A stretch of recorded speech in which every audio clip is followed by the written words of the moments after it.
It's starting to make sense now why Janet Jackson kept such a deliberate distance from Diddy all these years, and it had nothing to do with simple dislike or bad vibes. What's coming to light suggests something far deeper and far more unsettling. According to emerging details, Janet wasn't just uninterested in him, she was genuinely afraid. So much so that she actively avoided sharing the same space with him for years. Behind the scenes, things were reportedly intense.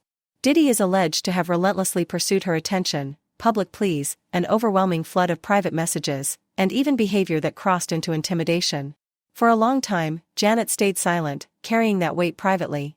Now, with a recent documentary pulling the curtain back, she can finally exhale, knowing the public is beginning to see the same troubling patterns she's lived with for decades.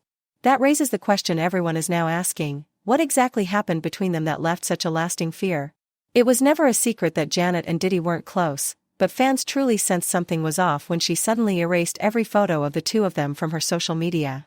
The timing was impossible to ignore. Those deletions happened just as Diddy became entangled in serious lawsuits and a federal investigation. At first glance, it seemed like a quiet show of solidarity with alleged victims. But the speed and urgency with which Janet wiped those memories clean suggested something more personal, almost protective, as if she needed to distance herself immediately. As people revisited their shared history, it became clear her separation from him wasn't about taste or preference, it was about self-preservation. And there was another moment that caught everyone's attention. Around that same period, an old interview resurfaced, an audio clip from the late 90s where Janet spoke about Diddy's reaction to the deaths happening around him at the time. What stood out wasn't just what she said, but how she said it. There was a noticeable tension in her voice, a quiet unease that listeners couldn't ignore. Hearing it now, with everything else coming to light, that fear suddenly sounds far less subtle, and far more telling. This all traces back to one of the darkest chapters in hip-hop history, the period when Tupac was killed, followed just 6 months later by Biggie's murder. For years, whispers have circulated suggesting Diddy's name was tangled up in both tragedies. The theory many people gravitated toward was rooted in jealousy and insecurity. Tupac's growing influence, combined with his close bond with Biggie, reportedly made Diddy feel threatened in ways he never publicly admitted. Tupac himself believed Diddy was connected to the Quad Studios shooting, an incident that happened on the very day Tupac was supposed to meet Biggie. That moment became the spark that ignited the East Coast-West Coast War, permanently fracturing relationships that might otherwise have survived. Some accounts even claim Diddy placed a massive bounty on Tupac and hired Keefe D, who is now awaiting trial for conspiracy in Tupac's death, to orchestrate the plan. When Biggie was killed half a year later, the speculation exploded. Blogs and insiders couldn't stop questioning Diddy's role, especially because Biggie was in Los Angeles at the time, a place he reportedly never wanted to go. The story goes that Diddy pressured him into traveling there and then failed to secure proper protection. After Biggie's death, Diddy put on an elaborate display of mourning, a grand funeral paid for with Biggie's own money, public tributes, and emotional appearances that painted him as the ultimate grieving friend. To the public, it looked convincing. But Janet wasn't buying it. From her perspective, Diddy appeared to be capitalizing on the deaths of Tupac and Biggie to elevate his own standing in the industry. The way she spoke about him suggested that this realization may have been the moment her discomfort turned into outright fear. And she wasn't alone in that assessment. Others, including 50 Cent, have openly accused Diddy of using Biggie's death as a stepping stone for his own rise. Fast forward decades later, and that suspicion feels even heavier in hindsight, especially after documentaries and exposés began peeling back layers of Diddy's influence. During a time when aligning with him was considered career gold, Janet wanted nothing to do with it. She kept her distance, avoided unnecessary contact, and only interacted with him when circumstances left her no choice. Diddy repeatedly pushed for a collaboration, and when Janet refused, he allegedly went over her head straight to her record label. She resisted, but once executives stepped in, her options disappeared. Reluctantly, she agreed to work with him on the remix of Son of a Gun. Even then, she made sure to keep strict boundaries, appearing at the same events, crossing paths when required, but never letting him get close. And Diddy wasn't known for accepting rejection lightly. At the height of his power, especially in the late 90s and early 2000s, he had the ability to influence careers on a massive scale. According to insiders, after years of being ignored, he allegedly made it clear to Janet that her success wasn't untouchable. That unspoken threat reportedly became very real during the 2004 Super Bowl. What many people forget is that Diddy also performed that night. Some rumors suggest he knew the infamous wardrobe malfunction was going to happen, allegedly coordinating behind the scenes with Justin Timberlake. The fallout was brutal. Janet's career was effectively frozen, blacklisted from events, stripped of endorsements, and quietly erased from radio playlists. Meanwhile, Justin Timberlake walked away nearly unscathed, continuing his rise as if nothing had happened.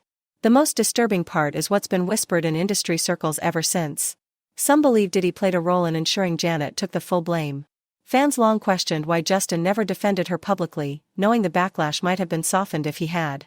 According to certain insiders, silence wasn't accidental, it was allegedly bought. There are even claims that Justin Timberlake pulled harder than planned, triggering the incident on purpose, knowing Janet would shoulder the consequences. Everything unfolded so quickly that even if Janet suspected foul play, proving it would have been impossible. And as unsettling as that sounds, it may not have been the end of it. Allegedly, Diddy also tried to draw Janet into his inner circle, one she wanted no part of. In a past interview, she mentioned being invited to his home in the Hamptons multiple times, always for an entire weekend. She never accepted. And the way she described it made one thing clear: those invitations weren't casual, and they certainly weren't innocent. When Janet said she wasn't interested in that kind of intimate working relationship, the message was unmistakable. She was drawing a firm line, one she clearly believed Diddy was trying to cross. The phrasing alone made it obvious that his intentions went far beyond music or business. And given everything that has since surfaced about his behavior, it doesn't take much imagination to figure out what kind of access he was likely seeking. Weekend invitations to his home were never just casual hangouts, and Janet knew it. She wouldn't have been the first person to be placed in that position either.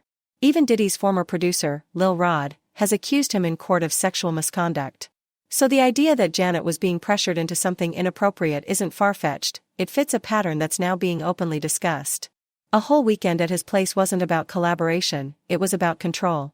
But Janet's fear didn't stop there. Beyond the harassment, there was something far more chilling that reportedly pushed her to keep her distance: rumors surrounding Diddy's alleged connection to her brother Michael Jackson's death. Officially, Michael Jackson case has long been labeled closed, wrapped up neatly with one explanation and one man held responsible.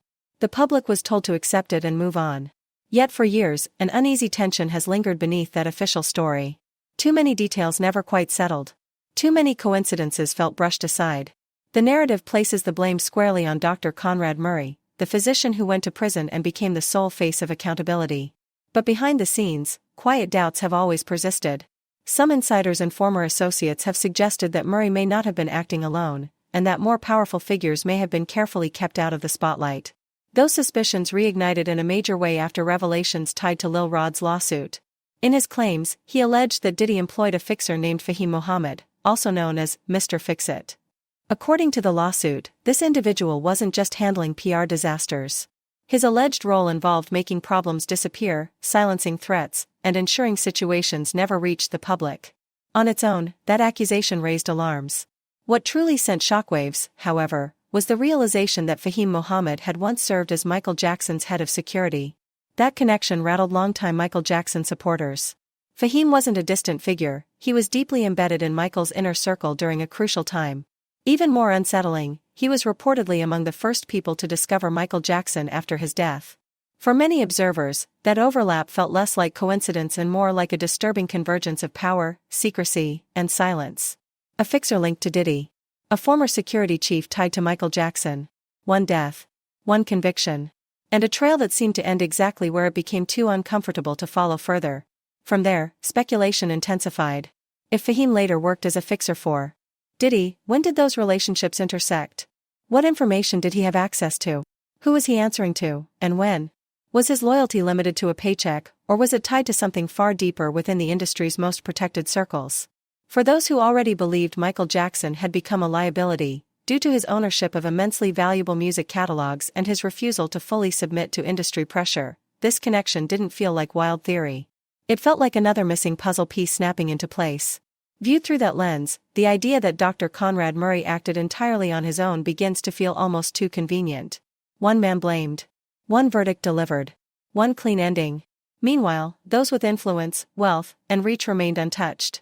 It's a familiar pattern in the entertainment world, where responsibility often lands on the most expendable figure while the true power stays hidden. And when you look at it that way, Michael Jackson's death starts to feel less like a tragic accident or isolated negligence, and more like a carefully managed conclusion. This is where Janet Jackson's role becomes far more significant than many people first realized. She wasn't just Michael's sister in name or blood, she was one of the few people who truly understood him on a human level. She knew what kept him awake at night, what frustrated him, who he trusted, and who made him uneasy. More importantly, she understood the machinery of the industry because she had lived inside it and survived. So when Michael died, Janet didn't just lose family. She lost someone whose entire life had been lived under relentless pressure from forces far larger than either of them. If Janet began to notice details that didn't add up, or if certain connections quietly surfaced that suggested the story was bigger than one doctor and one mistake, fear would have been a natural response. Not hysteria. Not imagination. Fear rooted in experience. Fear that comes from knowing how merciless the industry can be when money, control, and legacy are on the line. And if she suspected, even briefly, that Diddy may have known something, enabled something, or been indirectly tied through shared operatives like Fahim Mohammed, that fear wouldn't have been abstract.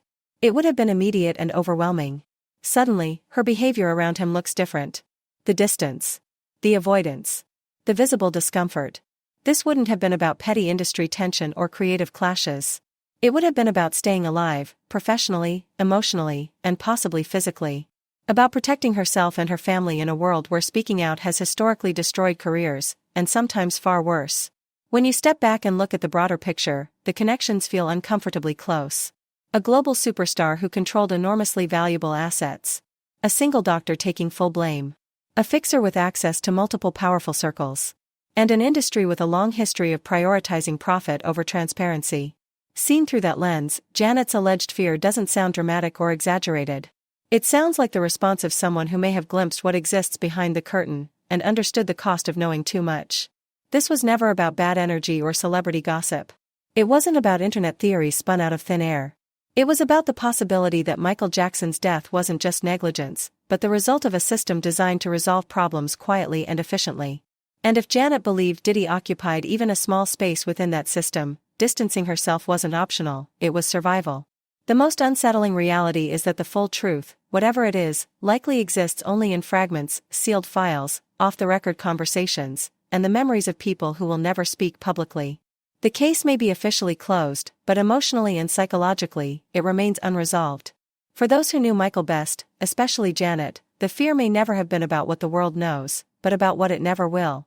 At its core, this was always about power. Janet watched people orbit Diddy and slowly unravel, not in dramatic collapses, but in quiet erosion. Careers didn't implode overnight, they deteriorated piece by piece, until the downfall looked inevitable in hindsight. She noticed the pattern early. Artists would appear beside him at award shows, glowing with opportunity, speaking his name with reverence, only to fade months later under explanations that never fully made sense. Creative differences. Personal struggles. Label disputes. Nothing overt. Nothing provable. But nothing accidental either. Power doesn't announce itself when it's working. It whispers. It rearranges rooms. It decides who gets calls returned and who suddenly becomes invisible. Janet also saw the other side, how careers could soar under him, how he played kingmaker with an air of generosity that quietly reinforced dependence. Gratitude alone was never enough. Loyalty had to be visible, constant, performative. The moment that loyalty wavered, or even appeared to, everything shifted. Meetings disappeared. Support evaporated. Narratives changed. Janet saw how quickly admiration turned into strategic silence, how the same industry that once celebrated someone would later behave as if their relevance had been imagined. And then there was how he positioned himself around tragedy. Whenever loss struck the industry, he was there, organizing tributes, delivering speeches, placing himself at the emotional center. Grief became branding. Pain became proximity. Mourning turned into a stage where influence could be reaffirmed. Janet noticed how the story always seemed to drift away from the person who was lost and toward the man holding the microphone. Sympathy flowed to him, not through him. And each time, he emerged untouched, his image polished by sorrow that was never truly his to carry. Watching all of this, Janet didn't need rumors to understand what she was dealing with. She saw the patterns. She read the silence. And she learned, long before most people were willing to admit it, that staying close to that kind of power came at a cost she was never willing to pay. What unsettled her most wasn't the tragedies themselves, it was the pattern that followed every single one. No matter how grim the story, no matter how loudly the rumors swirled, he always came out untouched. Lawsuits faded. Accusations softened into speculation. Media language became careful. Executives looked the other way. Janet recognized that kind of immunity for what it was. Power at that level doesn't require innocence, it only requires alignment. As long as enough people benefit, the truth becomes optional. So she chose caution. Not confrontation. Not spectacle. She kept things polite, professional, unremarkable. No public feuds. No pointed interviews. She smiled when she had to, showed respect when expected, and kept her distance disguised as diplomacy. In that world, distance couldn't look like rejection, it had to resemble grace. You didn't say no to power, you stepped sideways and hoped it didn't feel slighted. But even that, she later suggested, wasn't enough. Distance was interpreted as resistance. Silence sounded like judgment. Independence became suspicious. And the consequences didn't arrive all at once, they crept in quietly. Opportunities slowed. Invitations stopped. Projects stalled without explanation. Familiar faces grew cautious, conversations shorter, enthusiasm muted. Nothing was ever said directly, but the message was everywhere: autonomy comes with a price. Janet understood how reputations are undone in that industry. You don't have to attack someone outright when you can simply stop reinforcing them. Fame survives on repetition, visibility, validation, presence. Take those away, and even legends begin to fade. For someone who had built her career on discipline, longevity, and undeniable talent, the idea that her story could be quietly rewritten was terrifying. So she stayed composed. She remained courteous. She tolerated discomfort. Survival, she learned, sometimes meant restraint. For years, she held her tongue. When people speculated, she redirected. When questions surfaced, she answered in half measures. She had watched what happened to those who spoke too early or too loudly without protection. They were labeled difficult, emotional, bitter. Their truths were trivialized, turned into gossip or jokes. Janet refused to become another woman whose credibility was dismantled because it threatened a powerful narrative. She waited, not out of fear, but out of understanding. Now, the timing is different. The shield is cracking. Lawsuits are surfacing from multiple directions. Stories once dismissed as jealousy or conspiracy are beginning to mirror one another with unsettling precision. Patterns are emerging. Independent voices are describing the same behaviors, the same dynamics, the same quiet methods of control. The industry, long comfortable hiding behind ambiguity, is running out of places to look away. Janet speaking now isn't impulsive, it's deliberate. She understands how truth works in systems like this. One voice can be buried. Many voices create momentum. What once sounded implausible becomes familiar, and familiarity erodes denial. She waited until the risk shifted, until speaking no longer meant erasure, but correction. There's also a quiet weariness beneath her words. Carrying truth in silence protects you for a while, but it corrodes over time. Watching the same cycles repeat. Watching new people walk into the same traps. Watching power go unchecked. That kind of endurance leaves a mark. Janet knows that legacy isn't just about success, it's about what you allow to stand uncontested. She isn't loud. She isn't vindictive. Her tone remains measured, controlled, restrained. But that restraint carries authority. It signals certainty, not fear. It suggests she no longer needs permission to be believed.